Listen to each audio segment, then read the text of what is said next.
महिमा अगम अपार गुरु गति कौन कहेरी। बिना गुरु धर्म न कर्म कुछ, बिना गुरु भक्ति न ज्ञान। जन्म जन्म यम पास है, बिना गुरु नहीं निर्वाण। चरण धूर सिरधार शुद्धमती सोई लहरी, गुरु गति कौन कहेरी। देवी देवा ऋषि मुनि सुर नर साध सुजान। हंस वंश अवतार सब गुरु महिमा को जान। गुरु है सत करतार, बिना गुरु कौन रहेरी। गुरु गति कौन कहेरी।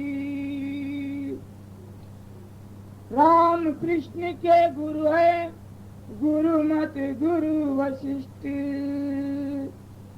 संत कबीर ने गुरु किया, गुरु है सबके इष्ट।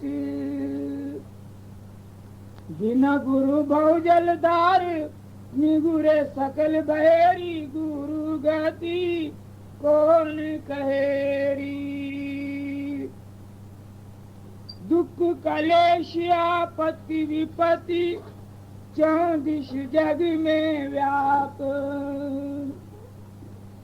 जीव चुड़ावन सतगुरु, प्रगटे आप ही आप। सबका किया उद्धार, जो कोई शरण चेरी। गुरु गति कौन कहेरी। राधा स्वामी आदि गुरु, परम दयाल प्रवीण। हबे करे पर भक्ति दे, तारे जीव अधीन।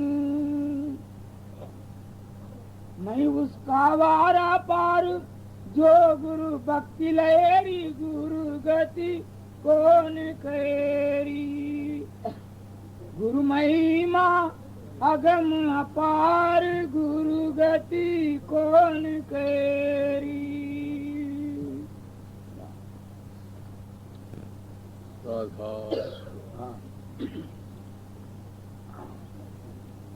సహోదరులారా, ఈవేళ పుణ్య దివసం. నందూభాయిజీ మహారాజు జన్మదివసం. నందూభాయిజీ మహారాజును మీలో కొందరు చూసిండ్రు, కొందరు చాలామంది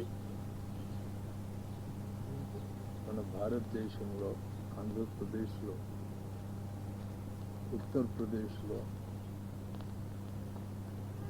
భాయిజీ మహారాజు హితోపదేశం వలన వాళ్ళ జీవనం శాంతంగా హాయిగా గడిచిపోయింది. ఎందరికో ఉత్సాహం ఇచ్చి, ఉల్లాసం ఇచ్చి, జ్ఞానబోధ చేసి శాంతినిచ్చిన ఆ మహాపురుషుడు ఇవాళ జన్మదివసం వచ్చింది. అందులో నేను ఒకని. నా జీవనంలో కూడా నీళ్లు ఒడబోసి తాగు, నీళ్లు ఒడబోసి తాగాలి, మంచిగా చూసి తాగాలి. पानी पीना छान कर, गुरु करना पहचान।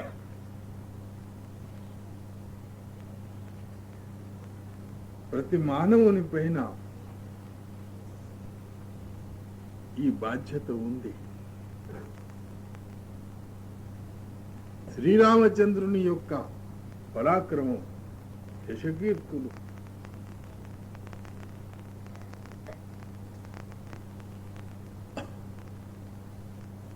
సుఖజీవనం వశిష్ఠ బ్రహ్మ ఋషి యొక్క మార్గనిదర్శన పైన ఉంది.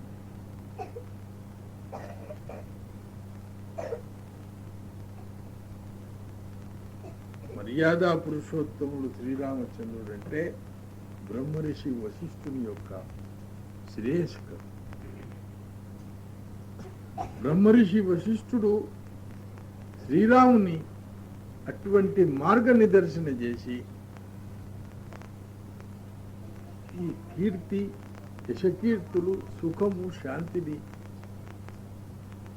శ్రీరామచంద్రునికి అనుగ్రహింపజేశారు. అలాగనే ప్రతి మానవుడు కూడా పూర్వకాలంలో రాజాధిరాజులకు రాజగురువులు ఉండేవి. రాజగురువుల యొక్క మార్గ నిదర్శనలో రాజ్య పరిపాలన జరుగుతుంది, ధర్మ పరిపాలన.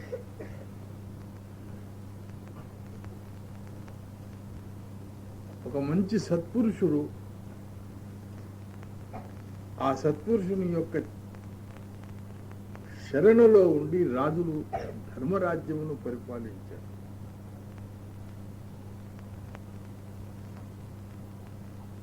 ఈరోజు అప్పుడు ఒక సత్పురుషుడు రాజును మార్గనిదర్శన చేస్తుండే, ఇప్పుడు వందల కొలది మనుషులు రాజకీయానికి సహాయం చేస్తారు. లెజిస్లేటివ్ అసెంబ్లీ ప్రధానమంత్రి, లెజిస్లేటివ్ కౌన్సిల్. మరి ఆ కాలంలో ఒక మహాపురుషుడు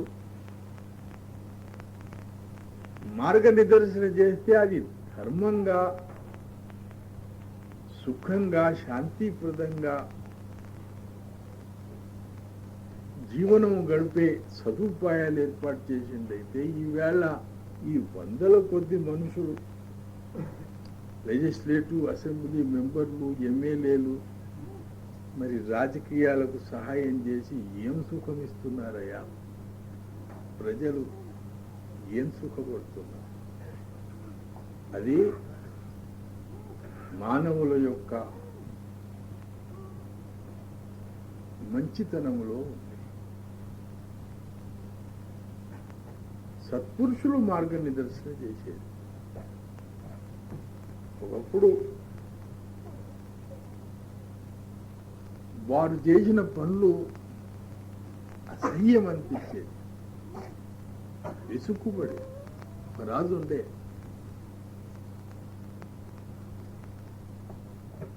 అకస్మాతం తను అనుకోకుండా ఒక జ్యోతిష్యుడు వచ్చి కూర్చుంది. జ్యోతిష్యం చూస్తే సాధారణంగా మనం జ్యోతిష్యం చూపించుకుంటాం. అయ్యా నా జ్యోతిష్యం చూడు.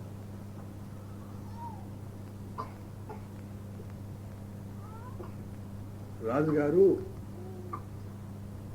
ఆ జ్యోతిష్యం చూడమంటే ఆ జ్యోతిష్యుడు చూసిండు, లెక్క చేసిండు. రాజా, వచ్చే అమావాస్య నాడు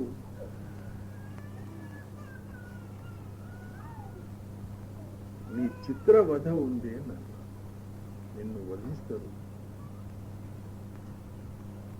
నిన్ను నరికివేస్తారు. నా జ్యోతిష్యం నాకు చెప్తుందా? మనసులో చాలా బాధపడ్డాడు, భయపడ్డాడు.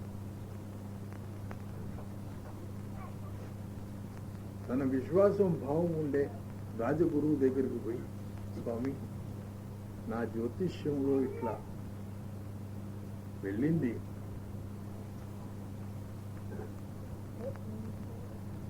నా వధ ఉన్నదట, మరి మీరు రక్షించాలి.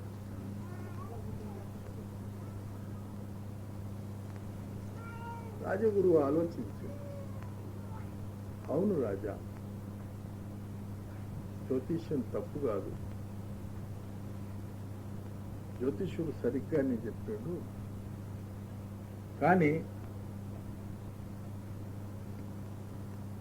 వచ్చే అమావాస్య నాడు పొద్దున నన్ను కలుగు, నేను ఏదో ఉపాయం చెప్తా, నీవు రక్షింపబడతావు. ఏం పర్వాలేదు, భయపడు, నిర్భయంగా.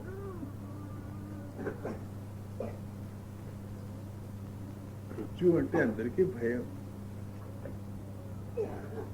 ఎంత ధైర్యం ఇచ్చినా కానీ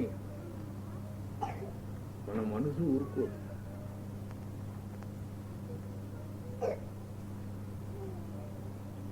అమావాస్య నాడు పొద్దున రాజు పోయింది, కూర్చున్నాడు. రాజగురు అన్నాడు, ఈవేళ అమావాస్య, నీవు రాత్రి 12 గంటలకు వెళ్ళి నాకు దర్భ తీసుకురమ్మా, నాకు దర్భ కావాలి. 12 గంటలకు వెళ్ళి నువ్వు తీసుకొని రా. అయ్యా, నేను నా వధ ఉంది,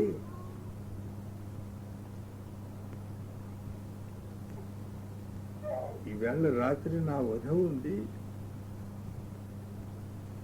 నన్ను నరికేస్తారట. ఇది కనుక్కొని కూడా రాత్రి 12 గంటలకు నన్ను బొమ్మంటున్నావు. జో గురు కహే సో హిత్ కర్మ. రాజగురు అన్నాడు, నేను చెప్పినట్టు నడవాలి.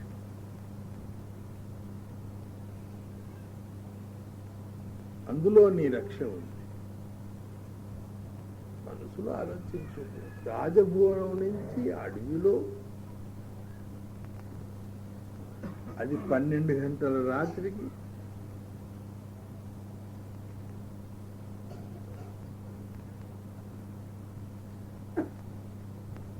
సరే, గురువు ఆజ్ఞను నేను తప్పను. విశ్వాసం భావంతో ఉండి 12 గంటల రాత్రికి వెళ్ళిపోయాడు. గుర్రం మీద వెళ్ళి ఆ దర్భకు 3 ముళ్ళు ఉంటాయి. రాత్రి కనపడలేదు. ఆ ముళ్ళు గుచ్చుకున్నది ఒక ఏలుకు, మిత్రుడు కాదు. అయినా దర్భ తీసుకున్నాడు, ఏలుగు బట్ట కట్టుకున్నాడు. కర్తనే ఉన్నాడు. 4 వచ్చిండ్రు, పట్టుకున్నారు. అప్పుడు శక్తి పూజలు ఉండే, నరబలి ఇస్తుంది. అమ్మవారికి నరబలి ఇచ్చేవాడు. ఆ శక్తి ఇప్పుడు పట్టుకున్నాడు. పట్టుకొని పెయ్యంతా పసుపు పూసి అమ్మవారి ముగ్గడు తీసుకుపోయి నిలబెట్టాడు. చిత్రవదనే కదా.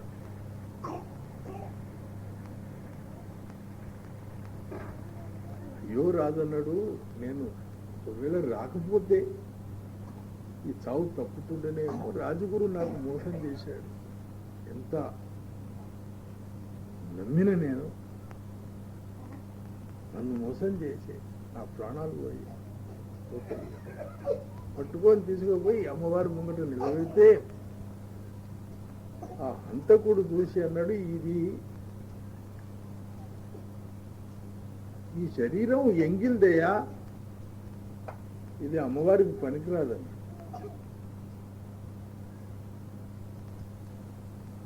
ఏలు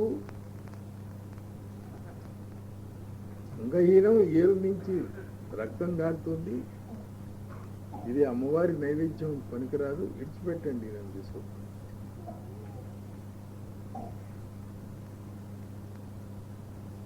అప్పుడు రాజు అన్నాడు, ప్రాణాలు వచ్చినాయి. విడిచిపెట్టేసరికి తన గుర్రం మీద ఎక్కి చక్కగా రాజగురు ఇంటికి వచ్చాడు. అయ్యా, నా ప్రాణాలు దక్కించినప్పుడు నేనేమేమో అనుకున్నా, అవన్నీ తప్పు. రాజా, ఇట్లా కానుండే దానికి నేను ఉపాయం చెప్తున్నాను. అట్లనే ప్రతి మానవుడు गुरु महिमा अगम अपार गुरु गति कौन कहेरी बिना गुरु धर्म न कर्म कुछ बिना गुरु भक्ति न ज्ञान जन्म जन्म यम पास है बिना गुरु नहीं निर्वाण ప్రతి మానవుడు ఒక మహాపురుషుని ఆశ్రయించాలి. ఆ మహాపురుషుడి యొక్క ఆజ్ఞలో ఉండి మనకు తెలియదు.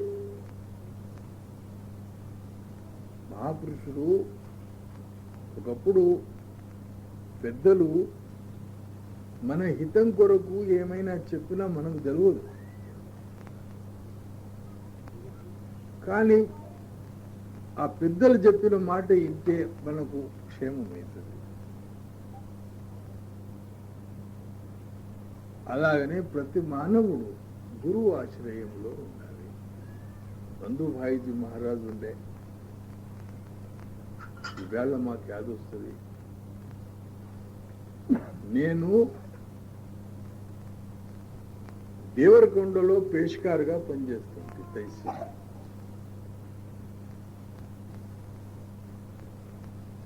నిజామాబాద్ మా ఇల్లు, మా తండ్రి గారి ఆస్తి ఇల్లు అక్కడ ఉండే. నిజామాబాద్ నుంచి దేవరకొండకు వచ్చిన ఆ కాలంలో పోలీస్ యాక్షన్ కాలం, నా ఆస్తి ఎట్లుంటుందో, నా ఇల్లు ఉంటుందో మరి ఇంటి చుట్టుముట్టు అందరూ పాలోళ్ళు వాళ్ళు కబ్జా చేసుకుంటారు అనే బాధపడుతున్నా. నా ట్రాన్స్ఫర్ నాగ్పూర్కి, దేవరకొండ నుంచి నాగ్పూర్ ఏజెంట్ బరార్ ఆఫీసులో అయింది. దేవరకొండలోనే బాధపడుతుంటే నాగ్పూర్ పోతే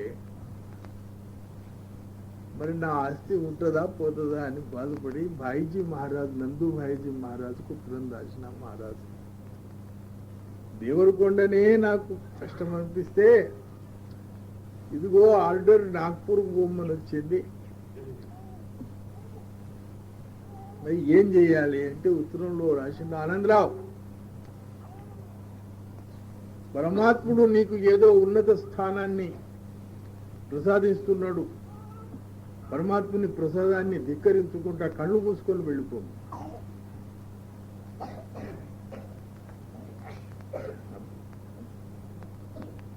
కళ్ళు మూసుకొని వెళ్ళిపోబట్టే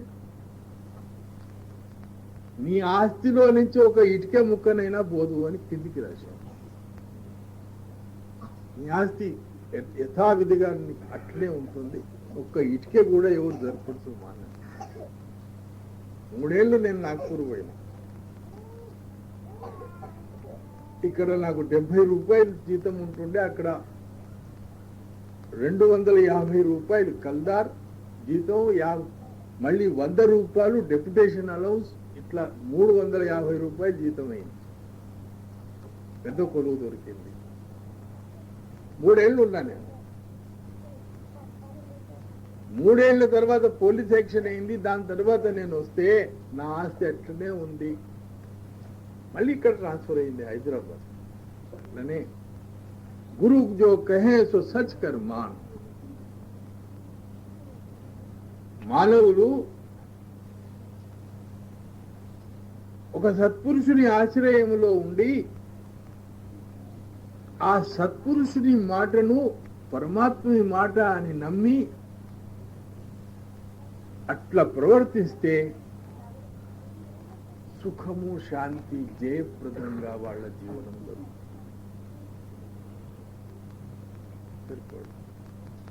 మానుష్ జనం సుధా. मनुष्य जन्म सुधार तू मेरी सूरत सुहागिनी पिया की शरण में जल्दी आ जा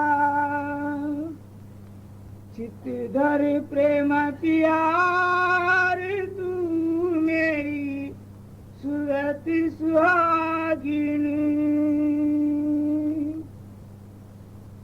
मांग बड़ा भक्ति सिंदूर से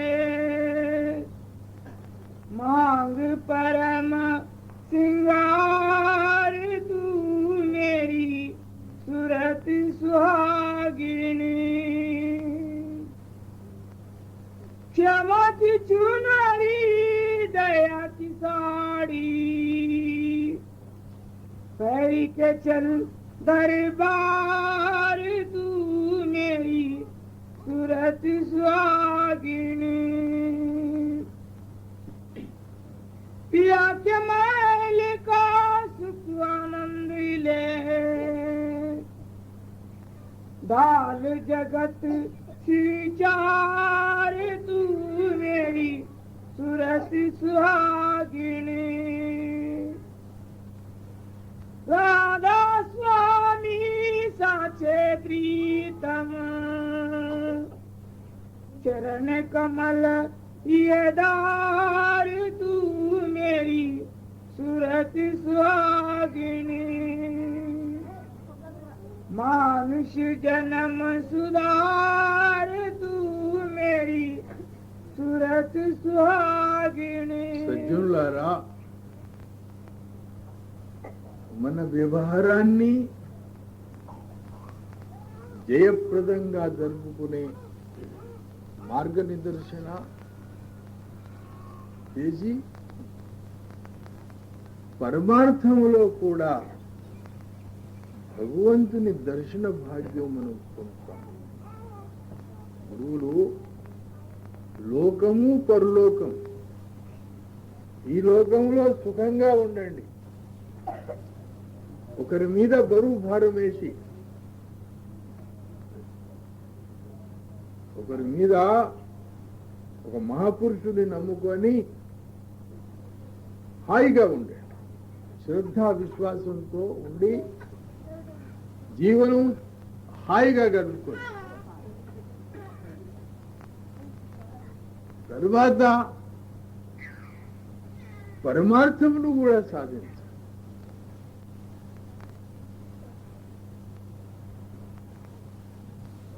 సమయం పడితే ఒక గడ్డి పోస కూడా గురువు పనిచేస్తుందట.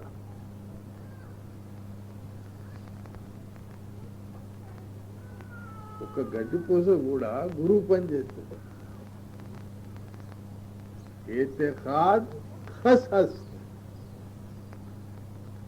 तो पीर मन बस हस. ఒక వ్యక్తి ఒక గ్రామం నుంచి తన గ్రామానికి పోతున్నాడు. అడ్డం ఒకటి చెరువు, వర్షం బాగా పడ్డది, నీళ్లు పారుతున్నాయి. ఈయనకు పోయే అడావిడి, ఆ నీళ్లలో నుంచి పోత నీళ్ళ వేగంలో వచ్చి మునుగుతున్నాడు. మునుగుతుంటే ఆయన దోతి ఒక ముళ్ళుకు తట్టుకున్నాడు. ఆడ ముళ్ళు చెట్టు ఉండేనేమో, ఆ ముళ్ళు చెట్టుకు తట్టుకొని రక్షింపబడ్డాడు. ఆ నీళ్లు వేగం తక్కువైనాక చూస్తున్నాం, ముళ్ళు అయ్యో గురు మహారాజ్ నన్ను రక్షించినవని మొక్కిండాడు. ఒక గడ్డి పోస కూడా మనకు సహాయం చేస్తుంది. దత్తాత్రేయుల వారు ఉండి ఆయన 24 గురువులను ధరించారు. అంటే ఎక్కడెక్కడ మనకు జ్ఞానం దొరుకుతుందో, ఒకప్పుడు మన ఇంట్లో ఉండే పని చేసే మనిషి కూడా మనకు జ్ఞానం ఇస్తుంది. సారా సంసార్ గురు రూప్ హై.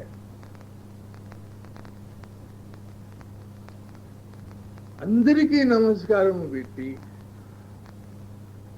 అందరితో స్నేహభావంతో ఉండి అందరి రక్ష పొందిన వాళ్ళు ఉల్లాసంగా జయప్రదంగా జీవనం గడుపుతూ వెళ్ళిపోతారు. మాతా గురువులు, పితా గురువులు. మొదటి గురువులు ఎవరు? మన తల్లిదండ్రులు.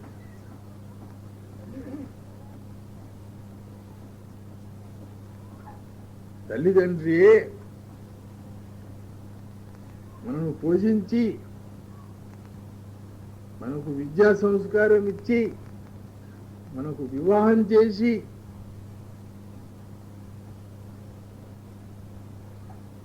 మొదటి గురువులు వీళ్ళు. తల్లిదండ్రిని సేవించాలి. తల్లిదండ్రిని మొదట దేవతలు. ఏ దేవతలను మీరు పూజిస్తున్నారు?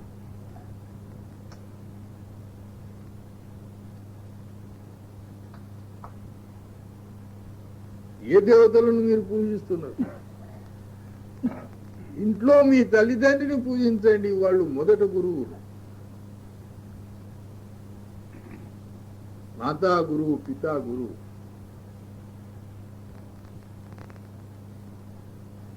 శ్రవణ్ కుమార్ ఉండే తల్లిదండ్రిని కావల్లో కూర్చుండబెట్టి యాత్రలు చేయించు. ఈవేళ తల్లిదండ్రి అంటే పిల్లలు పర్వ చేయరు. మాతా గురువు, పితా గురు, వ్యవహార గురు, పరమార్థ గురు. అలాగనే ప్రపంచమంతా గురుభావంతో చూడాలి. గురువు అనగా జ్ఞానం. ఎక్కడెక్కడ మనకు మార్గ నిదర్శన జ్ఞానంతో జరుగుతుందో వాళ్ళందరూ గురువులే. దత్తాత్రేయుల వారు వెళ్ళిపోతున్నారు. వెళుతుంటే ఒక బోయవాడు చేప పడుతున్నాడు. వల వేసిండు, చెరువులో వల వేసిండు. ఆ చేప షికారు పడుతుందని ఆ గుద్దుతున్నాడు. అక్కడి నుంచి ఒక లగ్నం బరాదు పోయింది. ఆ బరాదు పోయినా కానీ చూడలే. ఆ బరాదు పోయిన తర్వాత వలలో చావు పడ్డది, తీసేసాడు. చాలా ఆనందంగా ఉన్నాడు. దత్తాత్రేయుల వారు అన్నారు, ఏమయ్యా ఇక్కడి నుంచి నాకు కనబడలేదు, నాకు తెలియదు అన్నాడు. ఇక్కడ పెళ్లిపోయిందో ఏమో, నాకు చేప. అప్పుడు దత్తాత్రేయుల వారు ఆ చేపల వాడిని కాలు పట్టుకొని మొక్కి, నాయన నీవు గురువు అన్నారు. ఎట్లా చేపలు పట్టడంలో మనస్సును ఎట్లా నిగ్రహించినవో, ఈ మనస్సు నిగ్రహణ యొక్క నిదర్శన నీతో పొందాలని. నీ మనసు కించిత్ మాత్రమైన రామానుజ స్వామి ఇట్లనే సత్సంగ పర్యటనలో వెళుతుంటే ఒక గొర్రెలు మేసేవాడు వచ్చాడు. అయ్యా నాకు నామదానం ఇవ్వమన్నాడు. గొల్లవాడు, నాలుక మరలదు.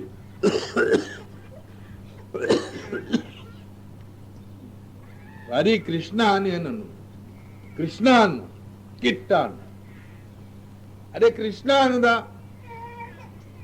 కిట్ట అన్న, అటనే అనుకోకూడదు, కిట్టనే అనరా అన్న. ఇక కిట కిట కిట కిట కిట కిట మొదలుపెట్టాడు. ఆ నామస్మరణలో వెరివాడైపోయాడు. ఆకలి లేదు, ధూప లేదు, నిద్ర లేదు, ఆహారం లేదు. భార్య పాపం బాధపడ్డది, ఏంది నా భర్త పనులన్నీ మానుకున్నాడు. మంత్రకాండ్ల దగ్గర పోతే, అమ్మా ఫలానా ఆయన చేసిండు, ఫలానా ఆయన. ఆ మంత్రకాండ్ల దగ్గర పోయింది, అక్కడ కాలే, కిటకిట్ కిటకిట్ కిటకిట్ కిటకిట్ కిటకిట్ కిటకిట్ అనేది. తెల్లందాక నిద్ర లేదు, భోజనం లేదు, ఏం లేదు. వైద్యుల దగ్గర పోతే వాళ్ళు ఈ వాతం ఆ వాతం ఆ వాతం అసాధ్యవాతం. డాక్టర్ల దగ్గర పోతే డాక్టర్లు ఆఖరికి ఎంతో ప్రయత్నం చేసి వాడు మానలే, ఏదో చెట్టు కింద పోయి కిటకిట అనుకుంటూ ఊపుకున్నాడు. ఇక పోయిండు నా భర్త, పోయిండు, ఏం పనికిరాదు. చాలా బాధపడ్డది పాపం. ఎల్లకాలం అట్లా భజన రామనామ స్మరణ చేసిండు కాబట్టి కృష్ణుడు వచ్చాడు. కానీ నేను కృష్ణుడిని, నా నామస్మరణ నువ్వు చేస్తున్నావు, ఎవరు గుర్తయ్యా నువ్వు కృష్ణుడో కాదో? మా గురువుల వారిని దోలుకొస్తా, అప్పుడు తెలుస్తుంది. ఎవరో నువ్వు మోసగాడు, తోలుకరా గురువుల వరకు, నేను కట్టేస్తా. మరి నువ్వు వచ్చే వరకు పోతే బాగా తీసుకున్నాడు తలపాగా, చెట్టు కృష్ణుడిని కట్టేసి రామానుజ స్వామి దగ్గర పోయిండు. గ్రామాలు వెళ్ళి, అయ్యా ఆ కిట్టుడు వచ్చిండు అన్నాడు. ఆ కిట్టుడు నువ్వు అల్లే కిట్టాను. అరే ఏమంటున్నావురా? అవునయ్యా, వీడు వెరివాడైపోయిండు, అంత భార్య కూడా వదిలేసింది, పరివారం వదిలేసింది. వస్తావా తోలకపోతా? చెప్పు, వాడేనా ఇంకోడా? కిట్టుడు వాడేనా మరి ఇంకోడా? ఏం ఆశ్చర్యం. రామానుజ స్వామి అన్నాడు, నేను వస్తారా పొలం. తోలకపోయింది. దూరం నుంచి చూస్తున్నాడు, చూడయా కిట్టుడు నిన్ను చూసి నవ్వుతున్నాడు, అగో పక్క నవ్వుతున్నాడు. ఏడ్రా కృష్ణుడు అన్నాడు. దగ్గర పోయింది, ఇగో కృష్ణుడు, ఇగో ఇగో ఇగో నేను కట్టేసిన, నాకు కనబడదు అన్నాడు. ఆకాశవాణి అయింది. గుల్లవాణి లాగా శుభ్రమైన మనస్సును పొందేటానికి ఎన్ని జన్మాలు ఎత్తాలను అని, నీకు దర్శనం కాదని. అప్పుడు ఆ గుల్లవాడేమన్నాడు, గురు భగవాన్ దోనో ఖడే, కృష్ణ నీకు మొదలు నమస్కారం పెట్టా, నా రామానుజ స్వామికి నమస్కారం పెడతా. గురు భగవాన్ దోనో ఖడే కిస్కో కరూ నమన్, శరణాగత గురుదేవుకి భగవన్ దియా మిలాయ్. నా రామానుజ స్వామి యొక్క కృపతో నీ దర్శనమైంది, కానీ నీకు మొదలు నమస్కారం పెట్టా, మొదలు నమస్కారం గురువులకు పెడతాను, నా గురువుకు పెడతాను. అలాగనే ప్రతి మానవునికి ఒక సత్పురుషుల యొక్క ఆశ్రయం కావాలి. మర్యాదా పురుషోత్తముడు రాముడు కూడా బ్రహ్మర్షి వశిష్ఠ బ్రహ్మర్షిని ఆశ్రయించిండు.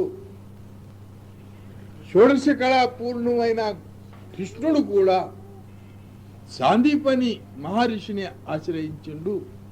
విధేయ పురుషుడైన జనక మహారాజు కూడా యాజ్ఞవల్కల్య మహర్షిని ఆశ్రయించిండు. అలా ఈవేళ గురుభావం లేదు. రాధాస్వామి మతం గురు మతం.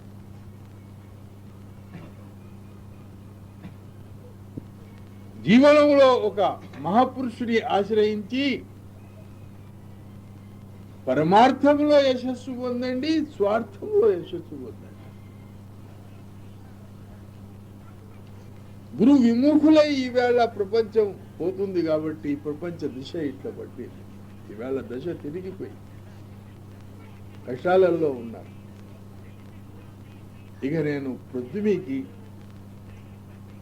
గురువులు ఎట్లుండాలి, గురువుల సేవ ఎట్లా చేయాలి, గురువులకు ఇచ్చేది ఏంది, ఈ విషయం మీద చర్చ చేస్తా. మా రంగరావు గారు ఉన్నారు, జోగిపేట నుంచి వచ్చారు. వారు తమ అమూల్యమైన విచారాలను మీ సమ్ముఖంలో పెడతారు. రంగరావు గారికి నేను ప్రార్థన చేస్తున్నా,